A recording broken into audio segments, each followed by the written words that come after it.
ಥರ ಹಸಿ ಅರ್ಧ ಬೆಂದಿರಬೇಕು, ಅರ್ಧ ಹಸಿ ಇರಬೇಕು, ಆ ಥರ ಮಾಡೋದು.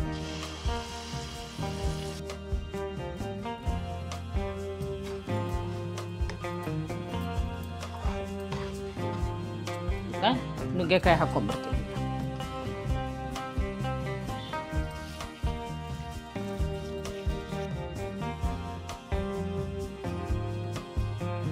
ದೊರಕಿತು ನುಗ್ಗೆಯ ಉಪ್ಪಿನಕಾಯಿ. ಗಂಟಲು ಜಾರೋದು ಸುಮ್ಮನೆ ಜಾರಂಗಲ್ಲ ಇದು. ನಿಮಗೆ ಹಂತ ಹಂತವಾಗಿ ಒಂದೊಂದೇ ರುಚಿನ ಪರಿಚಯ ಮಾಡ್ತಾ ಹೋಗ್ತದ್ರಿ. ಅಬ್ಬಬ್ಬಬ್ಬಬ್ಬಾ.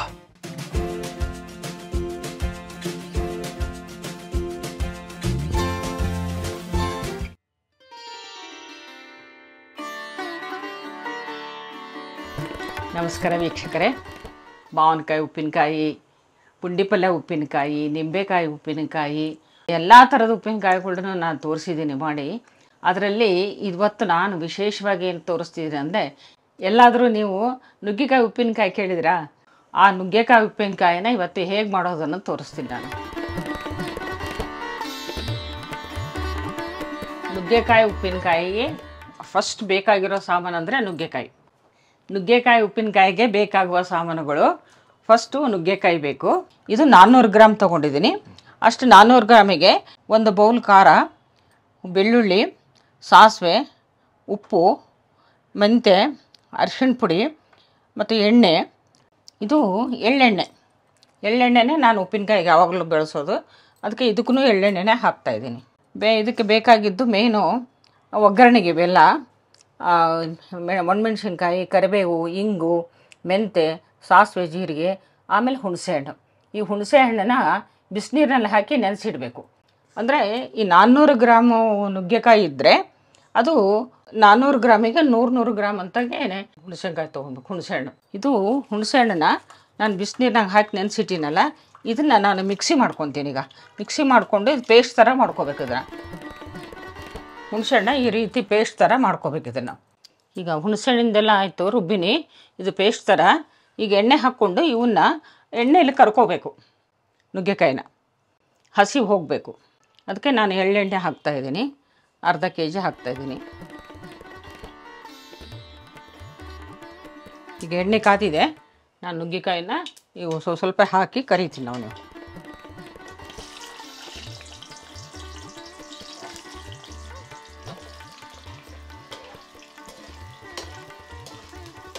ಇವಾಗ ಆರೋಗ್ಯಕ್ಕೂ ತುಂಬ ಒಳ್ಳೆಯದಿದು. ಇದ್ರಾಗ ಐರನ್ ಎಲ್ಲ ಇರುತ್ತೆ ನುಗ್ಗೆಕಾಯಿದು. ಆಮೇಲೆ ಇದನ್ನು ನಾವು ಫ್ರಿಜ್ನಾಗ ಇಟ್ಕೊಂಡು ತಿಂದರೆ ಸ್ವಲ್ಪ ಒಂದು 6 ತಿಂಗಳು ಇಟ್ಕೋಬೋದು. ಆದರೆ ಹೊರಗೆ ಇಟ್ಕೊಂಡ್ರೆ ಒಂದು 15-20 ದಿವಸ, ಒಂದು ತಿಂಗಳು ಬರ್ಬೋದು ಅಷ್ಟೇ. ಫ್ರಿಜ್ನಾಗ ಇಟ್ಕೊಂಡ್ರೆ ಮಾತ್ರ ಒಂದು 2-3 ತಿಂಗಳು ಆರಾಮ್ಸೆ ತಿನ್ಬೋದು. ಅದೇ ಈ ಥರ ಆಗಬೇಕು.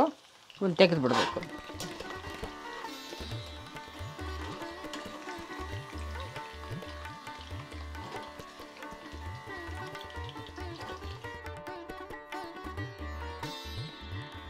ಈ ಥರ ಎಲ್ಲವನ್ನೂ ಎಣ್ಣೆಯಲ್ಲೇ ಕರ್ಕೊಂಡಿದ್ದೀನಿ.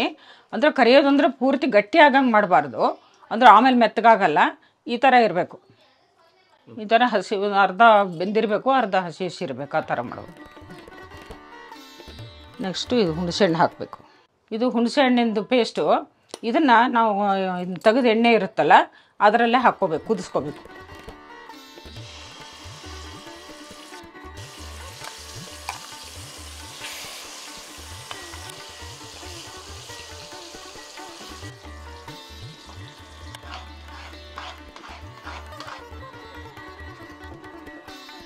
ಇದರಲ್ಲೇ ಈಗ ಅರಿಶಿಣ ಪುಡಿ ಹಾಕಬೇಕು. 2 ಸ್ಪೂನಷ್ಟು ಅರಿಶಿಣ ಪುಡಿ ಹಾಕಬೇಕು.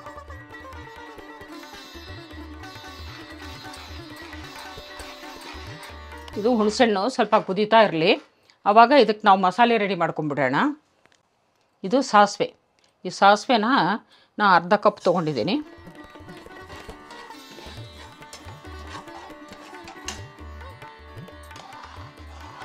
ಇದು ಕೈ ಆಡಿಸ್ತಾನೆ ಇರಬೇಕು. ಈಗ ಚಟ ಅಂತವೆ. ಇದನ್ನು ತಗೊಂಡ್ಬಿಡೋಣ. ಈಗ ಮೆಂತ್ಯ ಹಾಕೋಣ. ಮೆಂತ್ಯನೂ ಕೆಂಪಗೆ ಹುರ್ಕೋಬೇಕು. ಈಗ ಮೆಂತ್ಯನ ತಗೊಂಡ್ಬಿಡೋಣ. ಈಗ ಒಗ್ಗರಣೆಗೆ ಎಣ್ಣೆ ಹಾಕಿ ಒಗ್ಗರಣೆ ಹಾಕಿ ಇಟ್ಕೊಂಡ್ಬಿಡ್ಬೇಕು. ಒಗ್ಗರಣೆ ತಣ್ಣಗಾದ ಮೇಲೆ ನಾವು ಹಾಕಬೇಕು. ಒಂದು ಕಪ್ಪಿನಷ್ಟು ಹಾಕಬೇಕಷ್ಟೇ, ಯಾಕಂದರೆ ಇಲ್ಲಿ ಆಗಲೇ ಎಣ್ಣೆ ಹಾಕಿರ್ತೀವಿ. ಅದು ಅಲ್ಲೊಂದು ಕಪ್ಪಿನಷ್ಟು ಒಗ್ಗರಣೆಗೆ ಹಾಕಬೇಕು. ಇದು ಆರಲಿ ಸ್ವಲ್ಪ, ಇದು ತಣ್ಣಗಾಗಿಂದ ಮಿಕ್ಸಿ ಮಾಡ್ಕೋಬೇಕು. ಇದು ಎಣ್ಣೆ ಕಾದ್ಮೇಲೆ ಫಸ್ಟು ಸಾಸಿವೆ ಹಾಕ್ಕೊಂಡು, ಮೆಂತ್ಯ ಹಾಕ್ಕೊಂಡು, ಇದು ಒಣಮೆಣ್ಸಿನ್ಕಾಯಿ, ಕರಿಬೇವು ಹಾಕ್ಕೊಂಡು ಆಮೇಲೆ ಹಿಂಗೆ ಹಾಕ್ಕೋಬೇಕು. ಇದನ್ನು ನಾವು ಆರಾಕ್ಬಿಡ್ಬೇಕು, ಸ್ವಲ್ಪ ತಣ್ಣಗಾಗಬೇಕು. ಇದು ನಾವು ಮೊದಲೇ ಯಾಕೆ ಹಾಕ್ಕೋಬೇಕು ಅಂದರೆ ಇದು ಸ್ವಲ್ಪ ತಣ್ಣಗಾಗಬೇಕು ಎಣ್ಣೆ. ಅದೇ ಸಾಸಿವೆ ಹಾಕಿದೆ.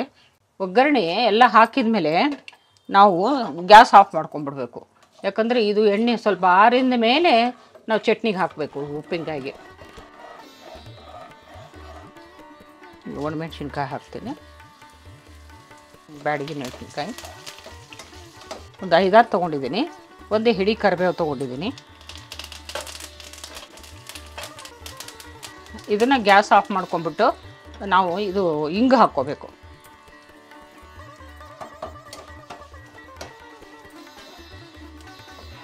ಇದು ತಣ್ಣಗಾಗಕ್ಕೆ ಬಿಡಬೇಕು. ಇದು ಸ್ವಲ್ಪ ತಣ್ಣಗಾದ ಮೇಲೆ ನಾವು ಚಟ್ನಿ ಮೇಲೆ ಹಾಕ್ಕೋಬೇಕು. ಚಟ್ನಿ ಎಲ್ಲ ರೆಡಿ ಆದಮೇಲೆ ಅದರ ಮೇಲೆ ಇದನ್ನು ಹಾಕ್ಕೋಬೇಕು. ಅದಕ್ಕೆ ಇದು ಮೊದಲೇ ಮಾಡಿ ಇಟ್ಕೊಂಡ್ಬಿಡ್ಬೇಕು. ಇದು ತಣ್ಣಗಾಗಿದೆ. ಈಗ ಇದನ್ನು ನಾವು ಮಿಕ್ಸಿ ಮಾಡ್ಕೋಬೇಕು. ಈ ಥರ ಪುಡಿ ಮಾಡ್ಕೋಬೇಕು. ಇದನ್ನು ಒಂಥರ ತಕ್ಕೋಬೇಕು. ಇದು ಬೆಳ್ಳುಳ್ಳಿ ಇದೆಯಲ್ಲ, ಈ ಬೆಳ್ಳುಳ್ಳಿನೇ ಒಂದು ಅರ್ಧ ಮಿಕ್ಸಿ ಮಾಡ್ಕೋಬೇಕು. ಇದಕ್ಕೊಂದು ಸ್ವಲ್ಪ ಖಾರ ಪುಡಿ ಹಾಕ್ಕೋಬೇಕು.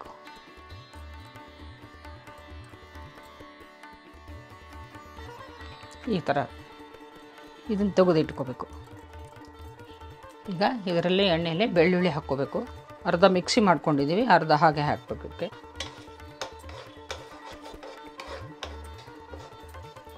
ಇದು ಕುಟ್ಟಿದ ಬೆಳ್ಳುಳ್ಳಿನೂ ಹಾಕ್ಕೋಬೇಕು.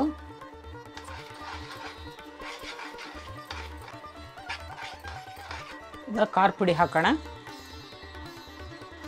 ಖಾರ ಪುಡಿ ಒಂದು ಬೌಲ್, ಇದು ಒಂದು 200 ಗ್ರಾಮ್ ಇರುತ್ತೆ. ಇದು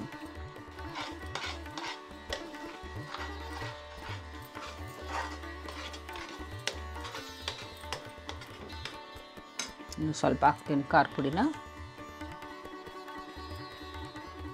ಅದು ಮಸಾಲೆ ಪುಡಿನೂ ಹಾಕ್ಬಿಡ್ಬೇಕು. ಉಪ್ಪು ಹಾಕ್ಬಿಡ್ಬೇಕು. ಉಪ್ಪು ನೋಡಿಕೊಂಡು ನಾನು ಒಂದು 100 ಗ್ರಾಮ್ ಹಾಕ್ತೀನಿ ಫಸ್ಟು.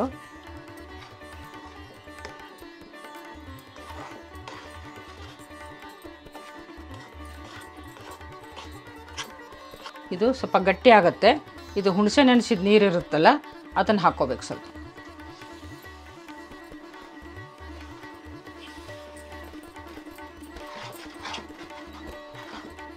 ಸಕ್ಕೆ ಅಳಕಾಗಿ ಬರಬೇಕಿದು. ಅಂದರೆ ಹುಣಸೆಹಣ್ಣು ನೀರೇ ಹಾಕಬೇಕು, ಬೇರೆ ನೀರು ಹಾಕಬಾರ್ದು. ಹುಣಸೆಹಣ್ಣು ಕುದಿಸಿದ್ದದು, ಬೇಯಿಸಿದ ನೀರದು, ಕುದಿಸಿದ ನೀರು ಅದನ್ನೇ ಹಾಕ್ಕೋಬೇಕು.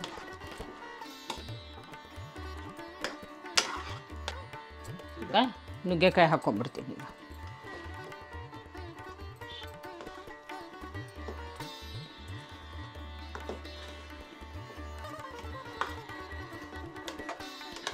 ಇದು ಎಣ್ಣೆ ಕಾಸಿ ಇಟ್ಟಿದ್ವಲ್ಲ, ಒಗ್ಗರಣೆ ಹಾಕಿ ಅದನ್ನು ಹಾಕ್ಕೊಂಡ್ಬಿಡ್ಬೇಕು.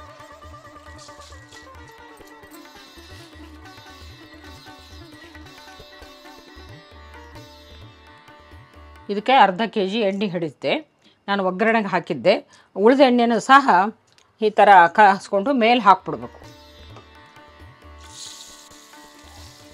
ಇದು ಎಷ್ಟು ದಿವಸ ಇಟ್ಟರು ನುಗ್ಗೆಕಾಯಿ ಕೆಡೋದಿಲ್ಲ. ನುಗ್ಗೆಕಾಯಿ ಉಪ್ಪಿನಕಾಯಿ ರೆಡಿಯಾಗಿದೆ. ಈಗ ವಿಶೇಷವಾದ ನುಗ್ಗೆಕಾಯಿ ಉಪ್ಪಿನಕಾಯಿ ಮಾಡಿ ತೋರಿಸಿದ್ದೀನಿ. ಇದನ್ನು ನೀವು ಮಾಡಿ ನೋಡಿ, ಕಾಮೆಂಟ್ ಹಾಕಿ.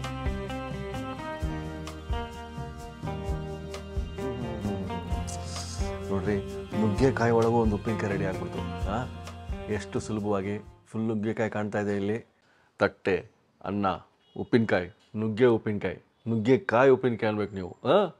ದೊರಕಿತು ನುಗ್ಗೆಯ ಉಪ್ಪಿನಕಾಯಿ, ತುಪ್ಪವೂ ಇದೆ.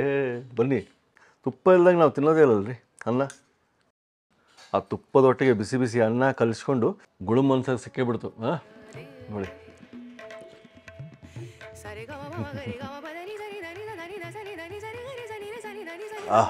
ನೀವು ಮುದ್ದೆನ ಗುಳುಮ್ ಅಂತಿರಲ್ಲ, ಇಟ್ಕೊಂಡ ತಕ್ಷಣ ಅಷ್ಟು ಸಲೀಸಾಗೂ ಇದು ಹೋಗುತ್ತೆ. ಆಮೇಲೆ ಗಂಟಲಲ್ಲಿ ಜಾರೋದು ಸುಮ್ಮನೆ ಜಾರಂಗಲ್ಲ ಇದು. ನಿಮಗೆ ಹಂತ ಹಂತವಾಗಿ ಒಂದೊಂದೇ ರುಚಿನ ಪರಿಚಯ ಮಾಡ್ತಾ ಹೋಗ್ತದೆ ರೀ. ಅಬ್ಬಬ್ಬಬ್ಬಬ್ಬಬ್ಬಾ, ಮಾವಿನಕಾಯಿ ಉಪ್ಪಿನಕಾಯಿ ಮೇಲೆ ಒಂದು ಲೆವೆಲ್ ಮೇಲೆ ಇದೆ. ಆಹಾ ಹಾ, ಅದ್ಭುತ.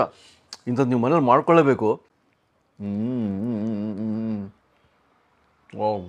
ಆಹಾ ಹಾ, ಒಳಗೆ ಆ ಪಲ್ಪು ನಿಮಗೆಲ್ಲ ಗೊತ್ತು ಹೆಂಗಿರುತ್ತೆ ರುಚಿ ಅಂತ. ಅದ್ರೊಳಗೆ ಅದರೊಟ್ಟಿಗೆ ಸಾಸಿವೆ, ಮೆಂತ್ಯ ಪೌಡ್ರು, ಖಾರ ಪುಡಿ, ಆಹಾ ಹಾ ಹಾ, ಜ್ಯೂಸಿ, ಆಹಾ, ರಸಭರಿತವಾದ ಉಪ್ಪಿನಕಾಯಿ. ನುಗ್ಗೆಕಾಯಿ ಉಪ್ಪಿನಕಾಯಿ ಸೂಪರ್ ಹಿಟ್. ಸೊ ಇದನ್ನು ನಿಮ್ಮ ಮನೇಲಿ ಸೂಪರ್ ಹಿಟ್ ಮಾಡ್ಕೊಳ್ಳಿ. ಮಾಡ್ಕೊಂಬಿಟ್ಟು ನಮಗೆ ಕಾಮೆಂಟ್ಸ್ ಹಾಕಿ ಹೆಂಗಿತ್ತು ಅಂತ ಕಾಯ್ತಾ ಇರ್ತೀನಿ. ಈಗಂತೂ ಇದು ತುಪ್ಪ, ಅನ್ನ, ಉಪ್ಪಿನಕಾಯಿ ಸೂಪರ್. ಇದು ನಿಮ್ಮ ಚಾನಲ್ ನಮ್ಮ ನಾಡೂಟ. ಸಬ್ಸ್ಕ್ರೈಬ್ ಮಾಡೋದು ಮರಿಬೇಡಿ. ಮತ್ತೆ ಸಿಗೋಣ.